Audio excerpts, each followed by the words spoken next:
bonjour, vous allez bien? Vous ne rêvez pas, enfin un deuxième épisode d'une de nos émissions secondaires. C'est vrai qu'on a fait beaucoup d'épisodes 1 d'émissions et quasiment aucun épisode 2. C'est inadmissible. Alors voici l'épisode 2 des chroniques animées. Il y a peu, on s'est fait la saison 1 d'Oshinoko. Je pensais que c'était un énième animé un peu naze, légèrement edgy à la mode. Comme il y en a plus ou moins un chaque année en fait. Bah ouais, il faut pas se mentir, chaque année c'est pareil. Il y a un animé qui sort, et qui fait vibrer toutes les foules en manque de trucs bressons. Enfin, tout ça pour venir au fait que j'ai un petit peu évité cet animé en me basant sur des préjugés complètement nuls. Et qu'est-ce que j'ai été con!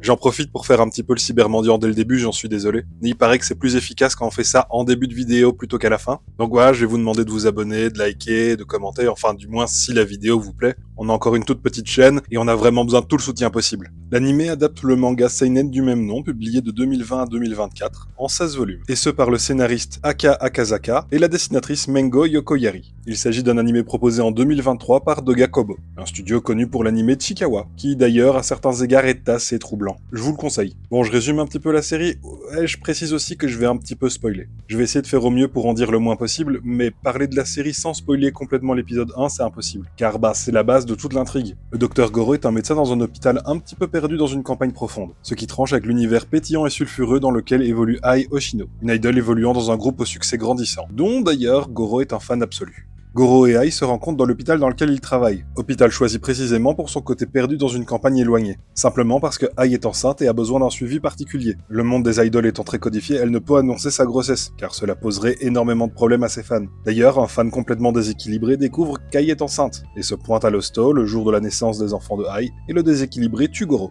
Et là, plot twist, Goro s'est réincarné en l'enfant de Ai, et une enfant qui est décédée dans le même hôpital quelques temps plus tôt, s'est réincarnée en la jumelle de Goro. Enfants qui, vu qu'ils ont gardé leurs souvenirs de leur vie antérieure, sont grandement avantagés pour leur départ dans la vie. Après quelques années où la petite famille était heureuse, le déséquilibré revient pour finir le boulot. Et il tue Ai. Et là, un autre plot twist. Comme j'ai dit, les deux enfants ont toujours leurs souvenirs, et en quelque sorte leur personnalité d'avant. De ce fait, Goro, enfin Aqua, est tout à fait conscient de ce qui se passe. Il voit Ai, enfin sa mère et aussi sa modèle mourir devant lui. Et c'est là que c'est fort, car le premier épisode surprend deux fois les spectateurs. La première fois simplement parce qu'on s'attend à ce que ce soit une histoire d'amour un petit peu dégueulasse entre un type de 30 ans et une gosse de 17 ans, et puis bim, plot twist. Ensuite on pense qu'il s'agit d'une histoire un petit peu bizarre d'une jeune mère solo qui doit élever ses enfants surdoués, et puis bim, coup de schlass. Oui, alors je pense que j'ai pas été très clair, mais donc Ai a eu deux enfants, deux jumeaux, l'ex-Goro qui maintenant est Aqua, et l'ex-gamine dont Goro s'occupait, qui maintenant est Ruby. Et comme l'indique le nom de la série est centrée autour des deux enfants de Ai, Aqua et Ruby. Les deux scolarisés dans une école pour jeunes talents. Ruby car elle souhaite devenir une idole, comme sa mère, et Aqua car il sait que son père est responsable de la mort de Ai et souhaite le retrouver. Il ne sait qu'une seule chose sur lui, c'est qu'il bosse dans le milieu du showbiz. Et il décide de devenir acteur dans le seul but de pouvoir le retrouver. Voilà, le résumé c'est fait, c'était long, j'en suis désolé. Mais qu'est-ce que ça vaut, Oshinoko? Est-ce que ça vaut tout le foin qu'il y a eu autour? Vraie pépite? Ou effet de mode? Alors évidemment, je ne parlerai que de la saison 1, et pour moi, cette saison 1 est une énorme réussite. Alors, c'est non sans défaut, car il y a tout de même une poignée de choses qui me dérangent profondément dans cet univers, mais je vais tout développer plus tard. Bon, commençons par le positif. Premièrement, c'est super joli. L'animation est ultra fluide, et les chara-designs sont vraiment cool. Et les couleurs sont utilisées pour créer des ambiances vraiment très chouettes. En gros, du côté technique, c'est brillant. Ensuite, l'OST. L'opening il est vraiment cool et l'ending aussi. Et les musiques utilisées tout au long des épisodes sont vraiment très bien composées. Au niveau du style, il y a un petit peu de tout et ça habille très bien le récit. Mais la bande son est parfois utilisée comme vecteur de narration. L'anime étant partiellement axé autour de la musique, c'est assez logique que ça aille dans ce sens. Mais au-delà de ça, la bande son un petit peu bâtarde dans son utilisation est intéressante. Il y a des morceaux qui racontent des choses, mais aussi des morceaux qui ne servent qu'à habiller de manière superficielle le récit. Et cette catégorie est une allégorie de l'intérêt de la musique sans âme et conformiste qui est régulièrement produite, notamment par des groupes d'idoles. D'ailleurs, l'univers des idoles, c'est notre prochain point. L'univers des idoles est difficile. Il est injuste, il est conçu par des connards libidineux et vendu à des connards libidineux. Les idoles dans tout ça sont des victimes d'un système qui les oppresse dans les deux sens. C'est difficile de trouver un producteur pour payer des enregistrements et une salle de concert. Et les fans sont des cons qui ne rêvent que d'une seule chose, c'est serrer leurs idoles préférées. Et surtout leur imposer leur goût. Et au-delà de ça, comme on a pu le voir, ils peuvent être super dangereux. Les idoles ont une pression gigantesque sur leurs épaules car au moindre échec commercial, c'est rideau. Et on va pointer au chômage. Elles ne sont d'ailleurs que très rarement responsables de l'échec lorsqu'il arrive. Car en réalité, elles n'entrent même pas dans le processus créatif de la composition ou de l'écriture. En bref, elles sont esclaves d'un univers dégueulasse. Et en plus de ça, une fois à un âge trop avancé, elles sont simplement effacées du game, car les fans ne veulent que des petites jeunes. Et ça, l'anime nous le fait bien comprendre. Je veux dire, je m'intéresse pas du tout à l'univers des idols. Et donc tout ce que je sais vient majoritairement de cet animé. Et honnêtement, le peu que j'ai pu en découvrir via cet animé est vraiment préoccupant. Mais le sujet est super bien traité. Ça permet aussi un petit peu d'aborder le sujet du parasocial. Les fans fantasment un petit peu une relation privilégiée avec les idols. Et les idols étant plus ou moins obligés de leur rendre l'appareil. Avec des meetings où elles acceptent le contact physique et ce genre de choses. Enfin, tous des trucs vraiment dégueulasses. Le rapport entre les fans et les artistes est complètement fucké. Et c'est absolument terrifiant.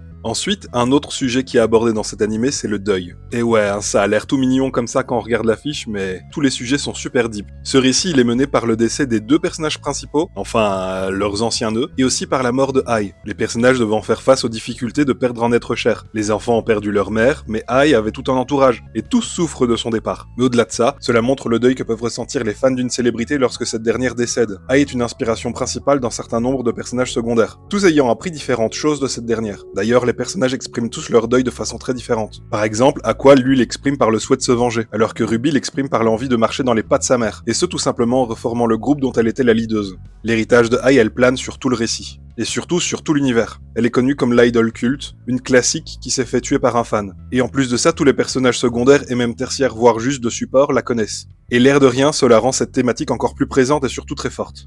Un autre thème abordé, c'est la pression des médias, la pression des fans, ainsi que la difficulté de la chute. Par là, j'entends la perte de vitesse, le fait que plus personne ne veuille travailler avec un personnage. Cela parle de la souffrance des artistes qui ont du mal à se produire. Cela montre à quel point ils sont en détresse, cela montre aussi la dépression qu'ils peuvent ressentir, la difficulté que c'est pour eux de se faire lâcher par leurs fans, mais aussi la difficulté de devoir gérer le harcèlement, les menaces de mort et les haters de façon générale. Le cyberharcèlement, c'est pas quelque chose qui est régulièrement montré à l'écran. Ici, c'est un petit peu le cas et franchement, je trouve que c'est une très bonne chose. Le développement des personnages principaux est plutôt bon, même si au final il n'évolue que très peu. Enfin, Aqua, il a un objectif très clair, et une personnalité qui est très définie d'entrée de jeu, calculateur et manipulateur. Non pas dans l'objectif de faire le mal, mais son but est dès le début très égoïste et le reste tout du long. Ruby, elle, a droit à un développement plus intéressant. Mais là où l'anime fait fort, c'est au niveau des personnages secondaires. Ils ont tous une place pour exister, du temps pour être construits, et un petit arc narratif. Même les plus en retrait ont du temps pour avoir un développement suffisant. Bon, évidemment, il y a des personnages purement de support, qui ne sont là que pour remplir un peu le cadre. Mais malgré ça, tout s'apporte un petit peu à l'histoire. Et ça, honnêtement,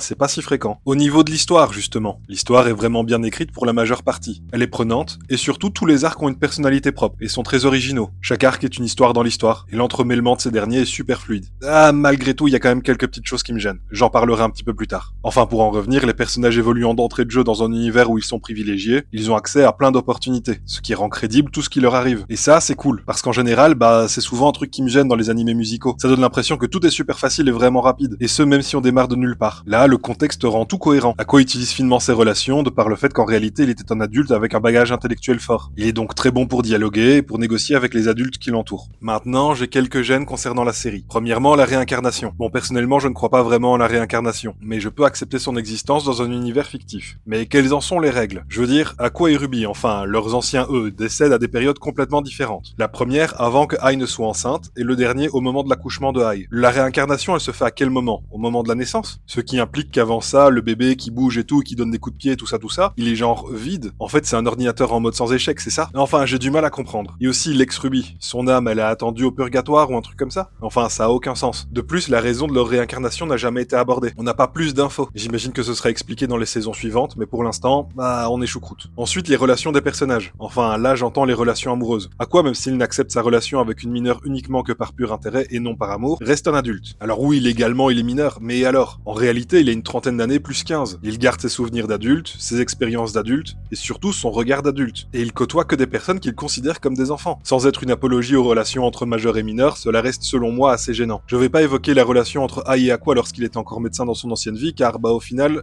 rien ne prouve qu'il y aurait eu une vraie relation amoureuse entre les deux. Mais lui avait clairement une forte attirance pour Ai. Et la raison de cette attirance est une autre relation qui me gêne un petit peu. La relation entre Aqua et Ruby. Au passé comme au présent d'ailleurs. Ruby dans son ancienne vie était amoureuse d'Aqua. Genre vraiment raide dingue. Elle voulait se marier avec lui et tout. Alors évidemment, Aqua, enfin Goro, n'a jamais évoqué le fait d'avoir le moindre sentiment amoureux envers elle. Et putain, heureusement. Cependant, ce n'est qu'une supposition évidemment, car je n'ai pas encore vu la suite, mais je crains qu'au moment où Ruby se rende compte qu'Aqua est en réalité l'homme qu'elle aime depuis l'enfance, qu'elle commence à éprouver des sentiments amoureux envers lui. Envers Aqua, son frère, enfin Goro, enfin son jumeau quoi. Parce que sans déconner, l'anime est déjà super glauque. Alors je serais pas étonné qu'il y ait un bail du genre planté au milieu du bordel. Franchement, j'espère que c'est qu'une crainte infondée, mais wait and see.